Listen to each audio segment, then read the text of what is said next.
एक बार क्या हुआ, नारद मुनि, देवऋषि नारद भगवान को देखने आ गए कि प्रभु तो एक हैं, कृष्ण तो एक ही हैं, परंतु उनकी 16,108 पत्नियां हैं। कितनी?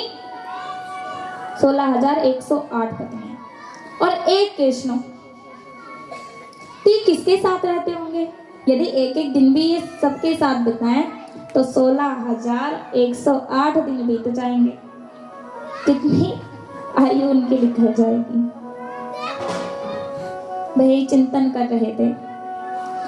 तभी वो द्वारिका में आते हैं देवऋषि नारद। प्रत्येक दिन से, मैं प्रथम दिन से ही कहती आ रही हूं कि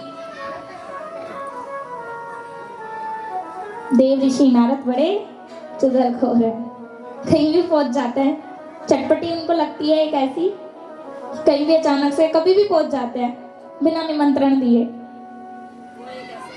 तो बिना निमंत्रण दिए वो आ गए भगवान की परीक्षा लेने कि भगवान कहाँ कहाँ रहते होंगे, कहाँ कहाँ सोते होंगे, क्या क्या खाते होंगे।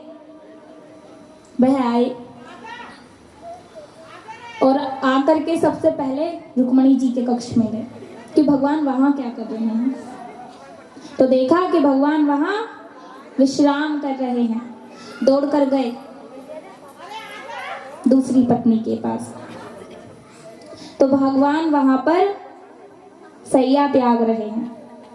देखो देवी, इस कथा से हमें एक ज्ञान मिलता है। वो ज्ञान क्या है? सुनेंगे, ध्यान से सुनेंगे। वह तीसरी पत्नी के पास पहुंचे, वहां भगवान दातून कर रहे हैं, दांत मांजना सुबह ही सुबह। चौथी पत्नी के पास गए तो वहां भगवान स्नान कर रहे हैं। पांचवी पत्नी के पास गए तो भगवान वहां पूजा कर रहे हैं, हवन कर रहे हैं, संध्या कर रहे हैं। सुबह का जो नियम बताया गया है, सुबह संध्या, संध्या कर रहे हैं। छठी पत्नी के पास जाते हैं, वहां भगवान गौ सेवा कर रहे हैं। सातवीं पत्नी के पास पहुंचते हैं तो वहां भगवान क्या कर रहे हैं देवी? अब क्या करेंगे बताओ? वहां भगवान प्रजा की सेवा कर रहे हैं कि प्रजा में कैसे उन्नति हो, सब मेरे राज्य में सुखी रहें, ये चिंतन कर रहे हैं। आठवीं पत्नी के पास पहुंचे तो वहां देखा कि भगवान माता पिता की सेवा कर रहे हैं। नौवीं पत्नी के पास पहुंचे तो वहां भगवान दान कर रहे हैं, गौदान, ब्राह्मणों को दान दे रहे हैं। तो ऐसे ही वो थोड़ी पत्नियों के पास जाते हैं, घूमते रहते हैं। अब 16,000 पत्नियां, कितने घंटे लगेंगे, कितने मास लगेंगे वही जाने।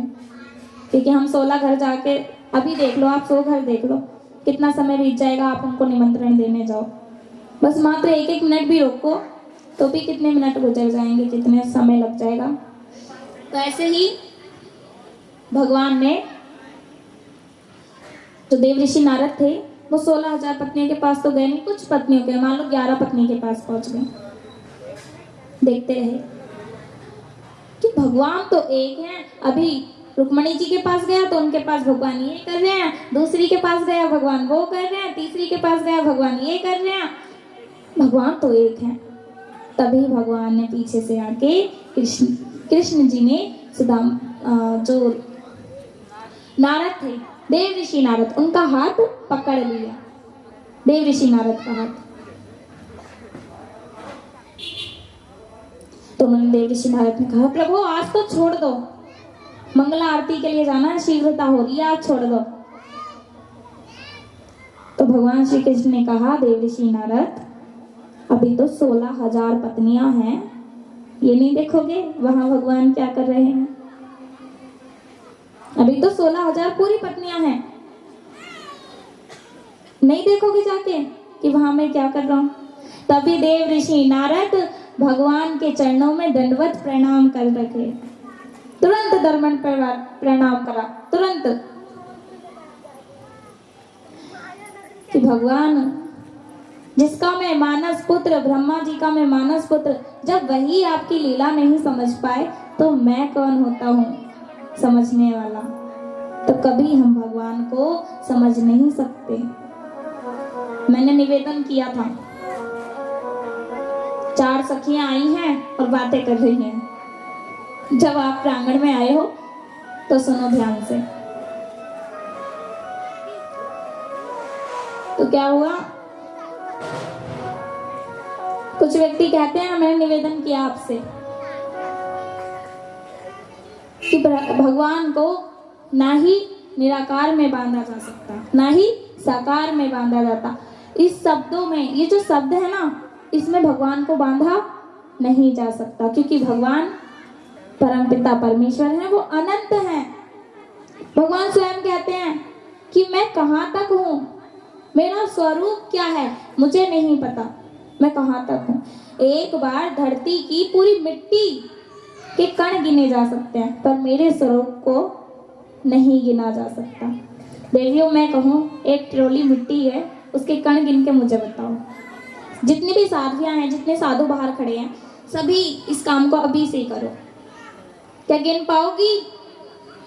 बोलो, नहीं गिन पाओगी। कोई बात नहीं है, एक ट्रक मिट्टी नहीं तो मैं आपको आधा ट्रक दे देती हूँ। आधा ट्रक तो गिन सकते हैं, नहीं गिन पाओगे। 1 किलो ले लो, 1 किलो गिन लो, नहीं गिन सकते। हम एक ऐसे करके, मैं यदि यहाँ पर हाथ मारूं और ये जो मिट्टी लगी है ना मेरे हाथ पर, इसके भी कण मैं नहीं गिन सकती। तो भगवान का स्वरूप ऐसा है कि हम उनको कभी जान नहीं सकते कि उनका स्वरूप कहाँ तक है, कभी नहीं जान सकते।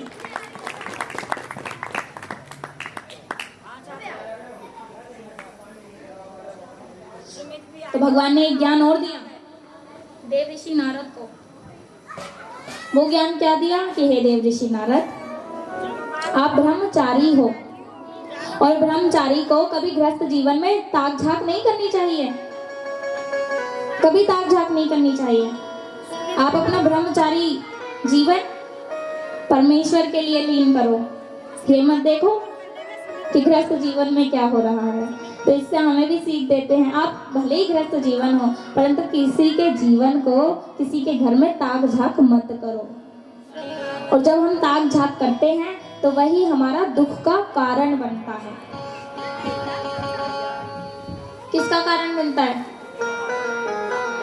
जिसका ध्यान यहाँ पर है ना, वो उत्तर दे रहा है, पर जिसका ध्यान यहाँ नहीं है, वो क्या कर रहा है? मौन बैठा है। ये चारों साखियां हैं, थोड़ी अलग अलग बैठ जाएंगी, जरा बातें बहुत कर रही हैं।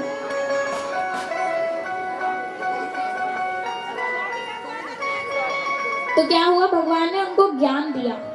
क्या ज्ञान दिया? कि आप गृहस्थी जीवन में ताक झाक मत करो, क्योंकि आप एक सन्यासी हो। तो हमें इससे ज्ञान लेना चाहिए कि हम गृहस्थी भी है ना, हम ब्रह्मचारी हैं, तो गृहस्थी जीवन में ताक झाक ना करें। और गृहस्थ जीवन है तो भी हम किसी के गृहस्थ जीवन में ताक झाक ना करें, क्योंकि ताक झाक करेंगे तो उससे दुख मिलेगा कि उसका पति, मैंने कल एक किसान की कथा सुनाई थी ना, पड़ोसन आई आकर के कहने लगी मेरा पति तो रुमाल नहीं दिवाता, तेरे ने तो 10 तोले के गहने भी दिवा दिए। तो यदि दूसरों के ताक झाक करोगी ना तो दुखी ही रहोगी। इसीलिए ताक झाक करना है तो गोविंद को करो कि गोविंद कैसा है, क्या खा रहा है, क्या पी रहा है। आप कहोगे कैसे पता चलेगा क्या खा रहा है, क्या पी रहा है? तो आप प्रेम तो करो। जब किसी लड़के को लड़की से प्रेम होता है और लड़की को लड़के से प्रेम होता है, तो वह ये हर समय ध्यान रखता है, अरे मेरी ने तो ये खाया होगा, अब वो सो रही होगी, अब वो ये काम कर रही होगी। परंतु जब तुम भगवान से प्रेम करोगी ना, तो तुम्हें भी पता रहेगा कि भगवान अभी क्या कर रहे होंगे, क्या खा रहे होंगे, क्या पहन रहे होंगे, हमें ध्यान रहेगा। और यदि प्रेम ही नहीं करोगे तो फिर तो भगवान ही आपके मालिक है।